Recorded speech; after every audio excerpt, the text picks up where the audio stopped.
네, 우리 귀한 찬양 감사합니다. 우리 하나님 말씀 누가복음 10장 29절부터 37절까지 말씀입니다. 자, 우리 함께 29절부터 같이 읽도록 할게요. 29절부터 함께 읽겠습니다. 시작. 그 사람이 자기를 옳게 보이려고 예수께 여짜오되 그러면 내 이웃이 누구니까? 예수께서 대답하여 이르시되 어떤 사람이 예루살렘에서 여리고로 내려가다가 강도를 만나매 강도들이 그 옷을 벗기고 때려 거의 죽은 것을 버리고 갔더라. 마침 한 제사장이 그 길로 내려가다가 그를 보고 피하여 지나가고 또 이와 같이 한 레위인도 그곳에 이르러 그를 보고 피하여 지나가되 어떤 사마리아 사람은 여행하는 중 거기 이르러 그를 보고 불쌍히 여겨 가까이 가서 기름과 포도주를 그 상처에 붓고 싸매고 자기 짐승에 태워 주막으로 데리고 가서 돌보아 주니라. 그 이튿날 그가 주막 주인에게 데나리온 둘을 내어주며 이르되 이 사람을 돌보아 주라. 비용이 더 들면 내가 돌아올 때에 갚으리라 하였으니 내 생각에는 이 세 사람 중에 누가 강도 만난 자의 이웃이 되겠느냐. 이르되 자비를 베푼 자니이다. 예수께서 이르시되 가서 너도 이와 같이 하라 하시니라. 아멘. 자, 우리 지난주에 함께 살펴보았던 것처럼 예수를 믿는다, 우리 예수님을 믿는다, 이런 믿는다라는 개념은 그냥 책상에 앉아서 어떤 교리에 동의를 하면서 고개를 끄덕이는 그런 모습이 아니라 매우 동적인 개념이라고 말씀을 드렸어요. 예수님을 믿는다는 것과 어쩌면 가장 가까운 표현은 예수님을 따른다, 이 표현이 믿음에 더 가까운 표현이라고 말할 수 있겠습니다. 우리가 지난주에 우리가 따르게 된 이유, 우리가 왜 예수님을 따르게 되었는가? 그것은 하나님께서 우리를 유효적 부르심으로 불러내셨기 때문에 우리가 그 음성을 듣고 주님을 따라 나서게 된 것이다. 소극적으로는 주님이 우리의 이름을 불러주시면 우리를 붙들고 있던 혹은 우리를 묶고 있던 결박이 끊어지게 돼요. 사람들이 예수님 믿고 싶어도 믿지 못하는 이유가 무엇인가? 그 결박이 끊어지지 않기 때문입니다. 이 세상의 결박이 죽음에 대한 두려움과 또 이 세상에 대한 욕심과 욕망이 우리를 똘똘 싸매고 있어가지고 주님께 나아가고 싶어도 나아가지 못하는 거예요. 그런데 하나님께서 우리의 이름을 불러주시면 그 결박이 마치 우리 삼손을 묶고 있던 삼줄이 스르르 끊어져 버리는 것처럼 그렇게 끊어져 우리가 하나님께로 나아갈 수 있게 되는 것이다 말씀을 드렸고요. 자, 그렇게 결박이 끊어져서 이제 자유롭게 주님을 선택하며 살아갈 수 있게 되었을 때 우리는 비로소 주님이 음성이 들리는 곳으로 걸어가게 된다. 이것이 신앙에 대한 매우 목가적이기도 하면서 회화적인 표현으로 우리에게 신앙을 가르쳐주고 있는 성경의 가르침입니다. 자, 그러면 주님의 음성이 들리는 곳으로 가는 것이 신앙인데, 그러면 지금 예수님은 어디에 계신가? 그리고 어디에서 우리를 부르고 계신가? 이 질문 던질 수 있겠고, 우리는 그 음성이 들리는 곳으로 가야 할 사람인데 그 질문에 대한 답, 예수님 지금 어디 계십니까? 그리고 어디로 우리를 부르십니까? 라는 질문에 대한 답변을 오늘 본문을 통해서 우리가 힌트를 얻을 수 있겠다 싶은 것입니다. 본문 너무나 유명한 비유여서 선한 사마리아인의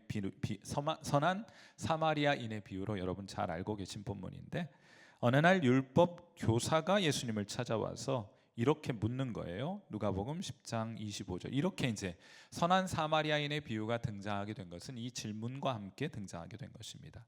자, 어떤 율법 교사가 일어나 예수를 시험하여 이르되 뭐라고 해요? 선생님, 내가 무엇을 하여야 영생을 얻으리이까? 제가 어떻게 영생을 얻을 수 있겠습니까? 라고 묻게 됩니다.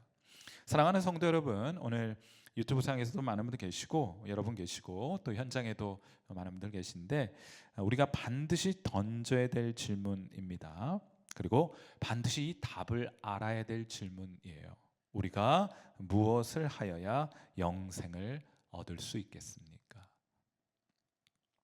이 질문에 대한 탐구를 위해서 하나님께서 우리 일상의 분주함과 우리 마음의 정욕을 따라서 일생 허비하고 낭비하고 결국 이 질문 던져보지도 못하고 이 질문에 대한 답을 알지도 못한 채 이 세상을 떠나지 못하도록 하기 위해서 하나님께서 이 질문에 대한 영적인 탐구를 시작할 수 있도록 하시기 위해서 우리의 마음속에 하나씩 희한한 것을 하나 심어 놓으셨는데 그것을 전도서 3장 11절은 이렇게 표현하고 있습니다. 자, 우리 이 말씀 전도서 3장 11절 말씀 같이 읽겠습니다. 시작. 하나님이 모든 것을 지으시되 때를 따라 아름답게 하셨고 또 사람들에게는 무엇을 주셨습니까? 영원을 사모하는 마음을 주셨느니라. 하나님께서 우리의 마음속에 영원한 것에 대한 간절한 마음, 찾고 싶은 마음을 있다면, 존재하고 있다면 발견하고 찾고 싶은 마음을 우리에게 심어주셨는데, 전도서의 표현으로 말하자면 영원을 사모하는 마음을 우리에게 심어주셨다. 그래서 우리가 이 세상의 것으로 만족하지 못하는 거예요. 다 소유했고 남들 부러워하는 것 다 가지고 있음에도 불구하고 여전히 우리 마음속엔 채워지지 않는 빈자리가 존재하게 됩니다. 무엇 때문에 이런 갈증과 이런 목마름이 우리에게 있는가? 도대체 무엇으로 이것을 채울 수 있는가? 사람들이 열심히 그 영혼을 향해 추구하게 가다 보면 우리 주님께서 우리를 위해 마련해 놓으신 영생의 길을 발견할 수 있도록 해주셨단 말이에요. 그것이 전도서의 표현으로는 우리 영혼을 사모하는 마음이라 부르기도 하고, 또 우리가 교회 안에서는 본향을 찾는 마음을 우리에게 주셨다, 이런 말을 하기도 하는 거예요. 그래서 이게 이 세상의 것으로는 잘 채워지지 않아요. 그래서 우리는 묻습니다. 무엇으로 이 빈 자리를 채울 수 있을까? 그래서 영혼을 더듬어서 찾아가게 되는 거예요. 많은 사람들이 그런데 이 질문을, 이 영혼을 사모하는 마음을 가지고 있고, 또 죽음과 죽음 너머의 세계에 대한 불확실하긴 하지만은 그런 것에 대한 감각을 가지고 있음에도 불구하고 많은 분들이 이 질문을 회피하고 있습니다. 알고 있고 인정하고 있지만은 직면하려고 하지 않은 거예요. 많은 사람들이요, 실제로 죽음을 회피하고 있습니다. 그 문제만큼은 지금 당장 꺼내어 보고 싶지 않은 거예요. 생각하기 싫어합니다. 진짜로 그래요. 연세 많이 드신 분들도, 연세가 80, 90 되신 분들도 이 죽음의 문제 앞에 선뜻 직면하여 그 문제 앞에 서기를 주저하고 두려워하고 회피하고 있다는 사실을 우리 주변에서 쉽게 알 수 있게 됩니다. 그렇다고 해서, 회피한다고 해서 우리가 피해갈 수는 없는 일이겠죠. 언젠가 우리도 직면해야 할 것입니다. 이 자리에 앉아 계시거나 유튜브상에서 함께 예배드리는 여러분도 피해갈 수 없습니다. 언젠가는 직면해야 해요. 이 죽음의 문제, 그 죽음 너머의 영생의 문제에 대한 해답을 가지고 있는지의 여부를 우리 스스로에게 묻고 그 답을 찾아 확신해야 할 것입니다. 오늘 좀 외람되긴 하지만은 이 자리에 계시거나 유튜브상에서 함께 오늘 기도의 자리에 나오신 여러분은 영생에 대한 질문을 가지고 계십니까? 오늘 율법학자가 예수님께 나와서 그렇게 물었던 것처럼 내가 무엇을 하여야 영생을 얻을 수 있겠습니까? 라고 질문을 던졌던 것처럼 여러분도 영생에 대한 질문을 가지고 계십니까? 이게 하나의 질문이고요. 제가 여러분에게 던져야 될 질문이고, 또 다른 하나의 질문은 그 질문에 대한 정답을 여러분은 가지고 있습니까? 이것이 제가 목회자로서 여러분에게 귀찮도록 계속해서 던져야 될 질문입니다. 여러분은 영생에 대한 질문을 가지고 계십니까? 영원 사모하는 마음을 확인하셨습니까? 그리고 어떻게 하여야 영생을 얻을지에 대한 질문에 대한 답을 여러분은 가지고 계십니까? 하고 오늘도 다시 한번 새롭게 묻고 싶은 거예요. 예수님의 답변, 이제 이 질문에 대한 예수님의 답변이 그 뒤에 이어지는 질의응답으로를 통해서 우리에게 제시가 됩니다. 자, 어떻게 해야, 제가 무엇을 하여야 영생을 얻을 수 있겠습니까? 라는 질문에 대하여 예수님께서 처음부터 비유를 주신 것은 아니고요. 누가복음 10장 26절 말씀을 통해서 예수님께서 답변하십니다. 예수께서 이르시되 율법에 혹은 성경책에 무엇이나 기록되었으며 네가 어떻게 그것을 읽고 이해하였느냐 하고 물어요. 성경은 우리에게 어떻게 하여야 영생을 얻을 수 있다고 말해주고 있느냐 하고 묻는 거예요. 자, 그러자 이분이 율법학자인데, 보통 지식이 많은 사람들, 책을 많이 읽고 그 책의 내용을 이렇게 많이 기억하는 사람들은 지식의 세계에 있어서 좀 하수고요. 그런 내용들을 관통하고 있는 어떤 영적인 통찰력을 제시할 수 있는 사람이 고수예요.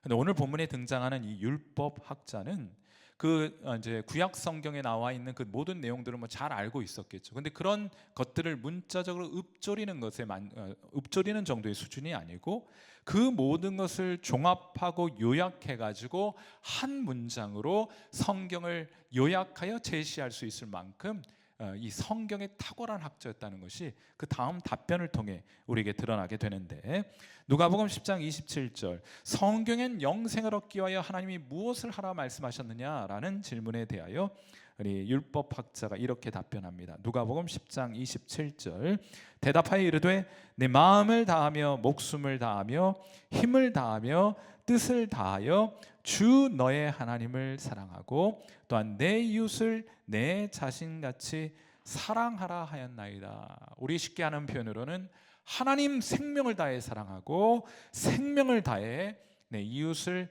사랑하면 그것이 하나님 앞에 영생을 얻는 길이 됩니다 하고 아주 정답을 제시하게 된 것이죠. 그랬더니 예수님께서 하시는 말씀, 누가복음 10장 28절, 예수께서 이르시되 내 대답이 옳도다. 일을 행하라 그리하면 살리라 하고 결론 지어 주셨어요. 만일 여러분이 이런 상황이 되어서 예수님께 성경적인 질문을 던졌고 예수님께서 결론 내시기를 네 말이 옳다, 그대로 살아라, 그리하면 영생을 얻게 될 것이라고 말씀하셨다면 그 다음 질문은 무엇이겠습니까? 그 다음에 이제 이 율법학자가 또 질문을 던지거든요.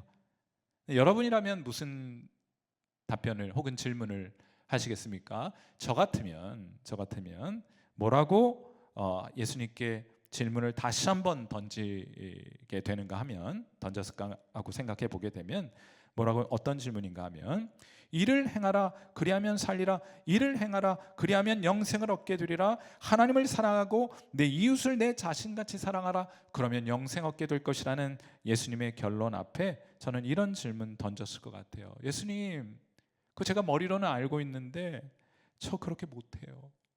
그럼 저는 어떡하죠? 이런 질문 던졌을 것 같아요. 아마도 이렇게 질문을 던졌더라면 그 질문에 대한 답변도 예수님께서 우리에게 제공해 주시지 않았을까 싶은데, 이 율법학자는 전혀 그와 같은 질문이 아니라 전혀 의외의 질문을 예수님께 던지게 됩니다. 누가복음 10장 29절 말씀에 그 사람이 자신을 옳게 보이려고, 여기 옳게는 똑똑하게 보이려고, 쉽게 말하면 잘난 척하려고 말장난을 하는 거예요. 뭐라고 말합니까? 예수께 여짜오되 그러면 하나님을 사랑하고 이웃을 사랑하다, 좋습니다.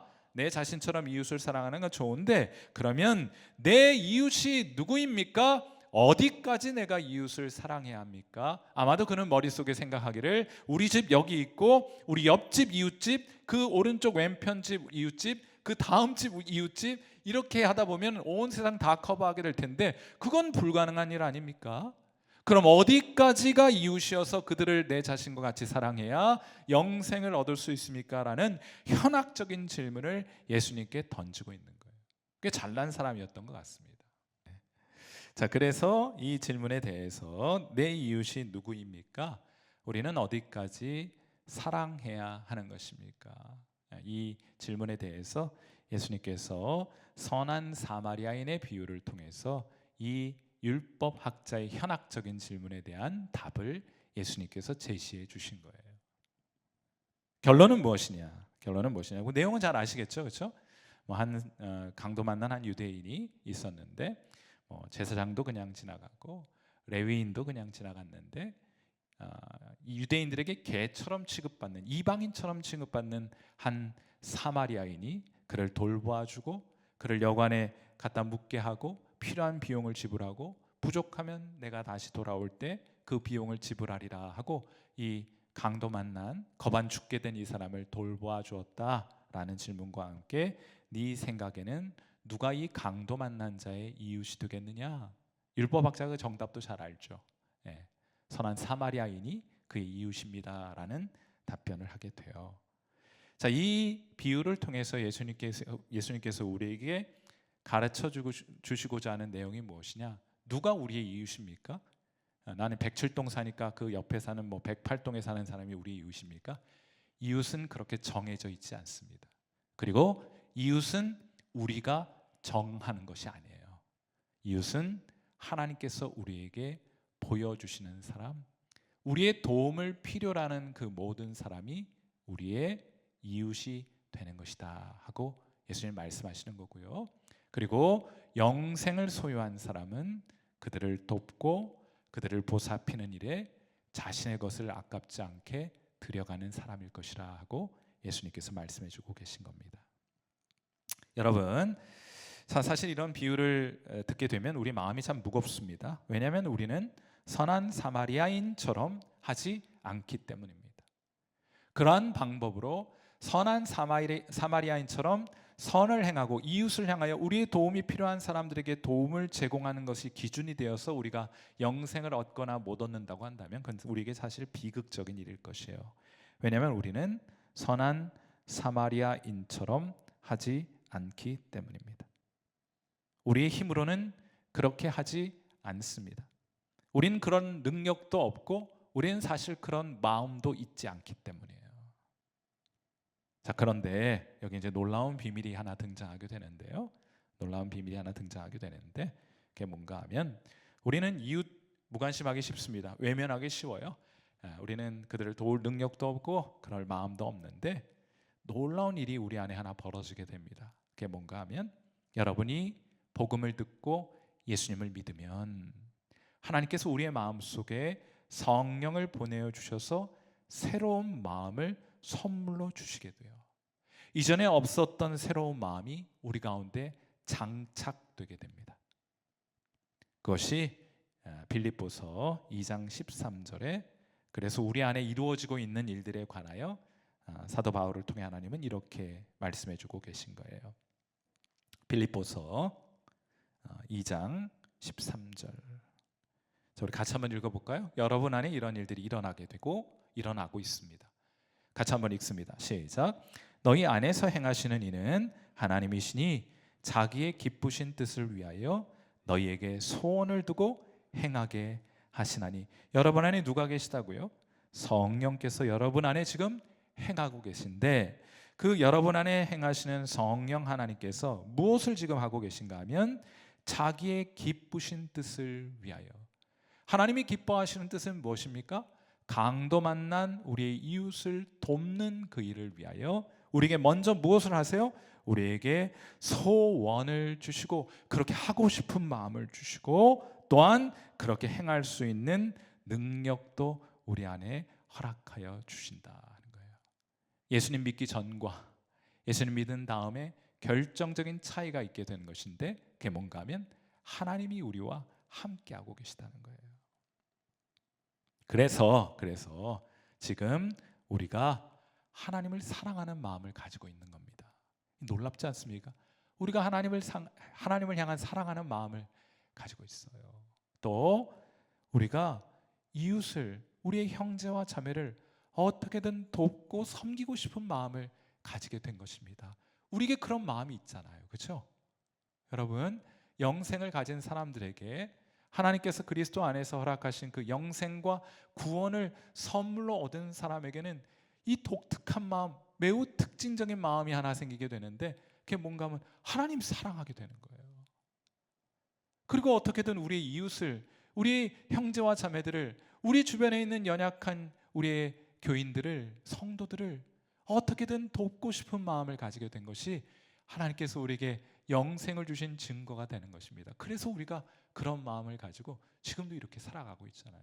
이 놀라운 일이에요. 놀라운 일이에요. 아니, 예수님 믿고 나서 희한한 마음이 하나 생겼다니까요. 그냥 지나쳐 버릴 수가 없는 거예요. 교인들을 힘들어하고 있는 교인들을 그냥 스쳐 지나갈 수가 없습니다. 서툴지만 우리의 언어가 연약하고 미숙하지만 그들에게 다가가서 어떻게든 도움이 되고자 하는 마음으로 그들 곁에 다가서게 되는 우리 자신을 발견할 수 있게 되는 거예요. 우리 율법학자처럼 변명과 핑계만 일삼고 있지 않습니다. 우리는 예수님이 음성이 들리는 곳으로 가게 되어 있어요. 예수님이 지금 어디에 계십니까? 제가 이런 질문으로 오늘 금요일에 대해 설교를 시작했는데 예수님 지금 어디에 계십니까? 우리의 도움이 필요한 사람 곁에 서셔서 우리를 부르고 계신 거예요. 그럼 우리가 어디로 가야 합니까? 예수님 계신 곳으로 가야 합니다. 그곳에 가서 우리가 무엇을 하는 사람이 되는 겁니까? 그들을 돌보는 삶을 살아가게 되는 거예요. 하나님 틀림없이 저와 여러분을 오늘도 부르고 계시고 불러내셨을 거예요. 때로는 우리 거절하기도 합니다. 아니 바빠요 주님, 저 그렇게 할 수 없어요, 쑥스러워요, 창피해요, 뭐 이런 여러 가지 핑계들 될 수 있을지 모르지만은 하나님께서는 그런 핑계와 그런 부끄러움을 극복할 만큼 더 큰 갈등을 우리 가운데 불러일으키셔서 결국엔 우리가 도와야 될 그 사람 옆에 서 있게 하시는 분이 바로 우리 하나님이시다. 여러분, 구원받은 사람에게 나타나는 증거, 누군가를 돌보고자 하는 마음이에요. 그것이 전부는 아닙니다. 물론 주님께서 우리에게 주시는 마음이 다른 사람을 돌보는 마음이 전부는 아니지만 반드시 포함되는 마음이에요. 누군가를 돕고 섬기고자 하는 마음을 가지게 해주신다. 그런데 도우려면 잘 도우셔야죠. 그래서 교회는 잘 도울 수 있는 방법을 배우고 훈련하는, 또한 훈련의 공동체가 교회이기도 한 거예요. 다른 사람 돕겠다고 가서 말했다가 오히려 상처 주는 경우들 많이 있잖아요. 그런 것들 피하기 위해서 우리 하나님 마음은 그 마음을 우리에게 주셨는데 그런 마음을 잘 표현할 수 있는 스킬은 우리가 훈련을 통해 습득되는 것이 아닌가 하고 생각해 보게 됩니다. 마지막으로 여러분에게 묻고 싶습니다. 여러분에게는 영생을 얻은 증거가 있으십니까? 여러분은 누군가를 돕고자 하는 마음을 가지셨습니까? 서툴지만 그렇게 다른 사람들을, 우리의 형제와 자매들을, 흔들리고 있는 형제와 자매들을 돕기 위해 여러분 무엇인가를 액션으로 취하고 계신가요? 자, 그런 마음 가지셨다면 우리 함께 교회 안에서 다른 성도들을 잘 돕고 섬기는 일에 우리 자신을 훈련해 갈 수 있게 되기를 주님의 이름으로 축원해 드립니다. 여러분이 놀라운 마음 가지셨습니까? 막 돕고 싶잖아요. 안 그래요? 다 그런 마음 있으시죠? 잘 훈련되어서 우리 사람들을 효율적으로 잘 돕는 일에 저와 여러분이 잘 쓰임 받을 수 있게 되기를 주님의 이름으로 축원해 드립니다. 함께 기도하도록 하죠. 자, 우리 음악을 좀 주시고요. 우리 하나님 앞에 함께 좀 기도하실 때 하나님 없는 마음을 달라고 하는 것 아니고 이미 여러분 안에 그 마음이 있어요. 다만 여러분이 여러분 안에서 갈등을 주시고 그런 거룩한 부담을 주시는 하나님의 음성을 향해서 외면하고 귀를 막고 있을 뿐, 그 음성은 여러분 예수님 믿었다면 이미 여러분 안에 있을 것입니다. 그래서 오늘 하나님 우리의 선한 양심이 더욱더 민감하여져서 주님의 부르심에 우리에게 이웃을 보여주셨을 때 우리의 선한 양심이 빠르게 반응할 수 있도록 우리 영의 길을 잘 청소해 주셔서 우리를 부르시는 주님의 음성 잘 들을 수 있도록 언제든 우리를 부르시는 주님 계신 곳으로 나아가 우리 연약한 형제와 자매들을, 흔들리고 있는 형제와 자매들을, 강도 만나 겁안 죽게 된 형제와 자매들을 돕는 일에 우리의 에너지를, 우리의 물질을, 우리의 재능을, 우리의 관심을, 우리의 시간을 들여갈 수 있는 일에 우리를 사용하여 주옵소서. 하나님, 우리 더 이상 외면하고 있지 않겠습니다. 더 이상 이 거룩한 부담을 향하여 눈 감고 귀 막고 있지 않겠습니다. 그런 마음 담아서 이 시간 우리 하나님 앞에 함께 기도하는 시간 갖도록 합니다. 기도하겠습니다.